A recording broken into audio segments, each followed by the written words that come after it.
नमस्कार। आज मैं आपसे एक बहुत सीधी बात बोलने वाला हूँ। अगर आप नागपुर में प्लॉट लेने जा रहे हो और आपने एनएमआरडी अप्रूव्ड प्लॉट के बारे में सुना है और प्लॉट खरीदते वक्त एनएमआरडी अप्रूव्ड प्लॉट को इग्नोर कर रहे हो, एनएमआरडी का मतलब क्लियर नहीं है, तो समझ लो आप अपनी जिंदगी की सबसे बड़ी इन्वेस्टमेंट अंधेरे में कर रहे हो।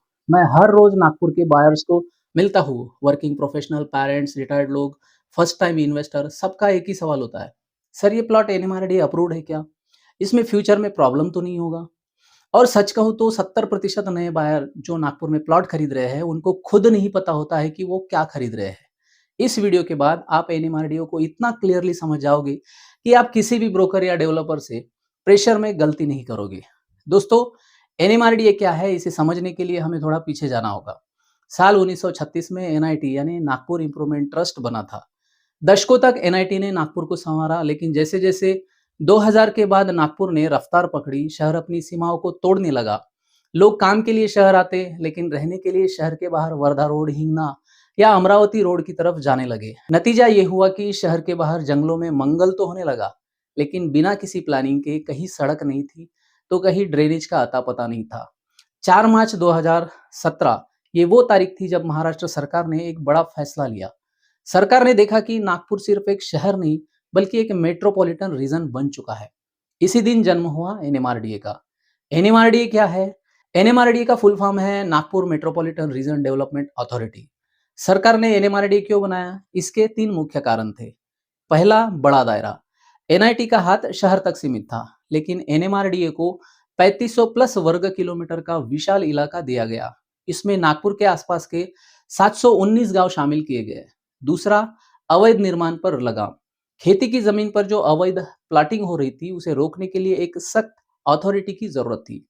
जैसा मैंने पहले कहा कि बिना किसी प्लानिंग के कहीं सड़क नहीं थी, तो कहीं ड्रेनेज का अता पता नहीं था, न कहीं इलेक्ट्रिफिकेशन। सिंपल भाषा में समझो, इस पर नियंत्रण रखने के लिए एक ऐसे अथॉरिटी का गठन किया गया जो तय करती है नागपुर का फ्यूचर कैसे दिखेगा। कौन सा एरिया रेजिडेंशियल रहेगा, कौन सा इंडस्ट्रियल होगा, कहाँ रोड निकलेगी, कहाँ हॉस्पिटल बनेगा, कहाँ स्कूल, कहाँ कमर्शियल मार्केट। ये सब प्लानिंग एनएमआरडी के हाथ में होती है। इसका मतलब यह है, अगर किसी लैंड का डेवलपमेंट एनएमआरडी के प्लान के बाहर हो रहा है, तो वो डेवलपमेंट फ्यूचर में इलीगल हो सकता है। तीसरा कारण था फ्यूचर प्लानिंग। मिहान, मेट्रो और आउटर रिंग रोड जैसे प्रोजेक्ट्स को संभालने के लिए एक मॉडर्न प्लानिंग बॉडी चाहिए थी। आज स्थिति यह है कि शहर के अंदर का विकास नागपुर नगर निगम यानी एनएमसी देखता है, और शहर के बाहर के विशाल हिस्से की पूरी जिम्मेदारी एनएमआरडीए के कंधों पर है। हाय, मैं Naresh Urade, residential property expert. पिछले 16 सालों में मैंने कई लोगों की मदद की है उनके रेजिडेंशियल ड्रीम प्रॉपर्टी को दिलाने में, और हमारी जिम्मेदारी समझते हैं कि आपके लिए यूजफुल जानकारी लेकर आते रहे। आपको अच्छी लगे तो लाइक और कमेंट करना मत भूलिएगा। इससे हमें पता चलता है कि हमारी दी हुई जानकारी आपको मदद कर रही है या नहीं। अब आता है सबसे बड़ा सवाल जो आप में से हर किसी के मन में होगा। भाई, मैं एनआईटी वाला प्लॉट लूं या एनएमआरडीए वाला? दोनों में से बेहतर कौन सा है? देखिए, इसे एक सिंपल लाइन में समझ लीजिए। यह आपकी पसंद नहीं, बल्कि आपके प्लॉट की लोकेशन पर निर्भर करता है। अगर आपका प्लॉट नागपुर शहर की सीमा के भीतर है, तो वहां आज भी एनआईटी का ही वर्चस्व है। शहर के अंदर के पुराने लेआउट्स और कुछ नए विकास कार्य एनआईटी के दायरे में आते हैं। अगर आपका प्लॉट शहर के बाहर है, जैसे आउटर रिंग रोड के पास, मिहान के पास या शहर से लगे हुए गांवों में, तो वहां सिर्फ और सिर्फ एनएमआरडीए चलेगा। असली कंफ्यूजन कहाँ होता है? अक्सर लोग कहते हैं बिल्डर ने तो एनआईटी का सैंक्शन दिखाया है, लेकिन एरिया तो अब एनएमआरडी में आता है। इसका जवाब है, अगर आपका लेआउट 2017 से पहले एनआईटी से पास हो चुका था, तो वह लीगल है, उसे दोबारा एनएमआरडी से पास कराने की जरूरत नहीं होती।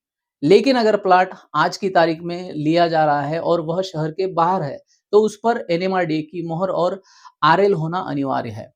तो आप सावधान रहिए, अगर कोई बिल्डर आपको शहर के बाहर के प्लॉट के लिए आज भी एनआईटी अप्रूव्ड बोलकर पुराना कागज दिखा रहा है, तो सतर्क हो जाए। 2017 के बाद शहर के बाहर की सारी पावर एनएमआरडी के पास आ गई है। अब आता है सबसे जरूरी सवाल, एनएमआरडीए लीगल प्लॉट का मतलब क्या होता है? सिंपल शब्दों में, जिस जमीन का लेआउट एनएमआरडीए से ऑफिशियली अप्रूव्ड है, जिसमें road, open space, drainage, amenities सब एनएमआरडीए के प्लानिंग रूल्स के हिसाब से बने होते हैं, वो होता है NMRDA legal plot.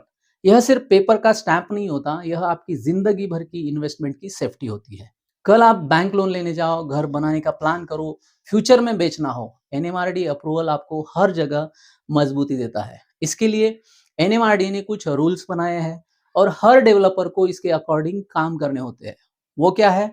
Minimum road width, proper drainage, open space, plot demarcation, water और इलेक्ट्रिसिटी प्लानिंग, इन सब का। और एनएमआरडीए ऑफिसर्स द्वारा साइट इंस्पेक्शन होता है और बनने के बाद भी इससे आपको क्वालिटी डेवलपमेंट मिलता है। और सबसे इम्पोर्टेंट, जोनिंग। जोनिंग का मतलब होता है किस एरिया में क्या अलाउड है, रेजिडेंशियल, कमर्शियल, इंडस्ट्रियल या ग्रीन जोन। अगर आपने गलती से गलत जोनिंग में प्लॉट खरीद लिया तो फ्यूचर में आप घर भी नहीं बना सकते। बहुत सारे लोगों को यह प्रॉब्लम तब पता चलती है जब वो बिल्डिंग परमिशन लेने जाते हैं और तब तक उनका पैसा फंसा होता है। एनएमआरडी अप्रूव्ड प्लॉट के क्या बेनिफिट है? देखिए, एनएमआरडी अप्रूव्ड प्लॉट का सबसे महत्वपूर्ण बेनिफिट होता है फ्यूचर गारंटी। आज नागपुर तेजी से ग्रो कर रहा है। नया नागपुर हो, metro, expressway, IT park, logistic hub, Mihan, new ring road, Butibori expansion, सब कुछ आने वाले 10-15 सालों की पिक्चर बना रहे हैं। एनएमआरडी अप्रूव्ड प्लॉट सब डेवलपमेंट के फ्लो में होता है, इसलिए उसका प्राइस सेफ भी होता है और फास्ट ग्रो भी करता है। अब एक और आपका सवाल रहता है, सर ये सब तो ठीक है, ये एनएमआरडीए प्लॉट चेक कैसे करें? अब मैं आपको प्रैक्टिकली प्रोसेस बताता हूँ। जब भी कोई आपको बोले सर यह प्लॉट एनएमआरडीए अप्रूव्ड है, तो सिर्फ मुंह की बात पे भरोसा मत करो। आप डेवलपर से मांगो NMRDA sanction letter, layout approval number, DP map, zoning certificate, फिर साइट विजिट करो।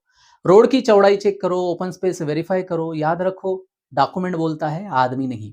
इस वीडियो का निष्कर्ष यह निकलता है कि प्लॉट खरीदना सिर्फ जमीन लेना नहीं होता, आपके बच्चों का फ्यूचर होता है, आपकी रिटायरमेंट सिक्योरिटी होती है, आपके लाइफ का सबसे बड़ा फाइनेंशियल डिसीजन होता है और इस डिसीजन में अज्ञानता सबसे महंगा पड़ता है। अगर आप नागपुर में प्लॉट लेने का प्लान बना रहे हो तो बताए गए पॉइंट्स को जरूर ध्यान में रखकर प्लॉट खरीदें। यदि आप नागपुर में प्लॉट या प्रॉपर्टी खरीदारी में हमारी मदद चाहते हैं तो इस नंबर पर व्हाट्सअप करें, मैं पर्सनली आपको गाइड करूंगा।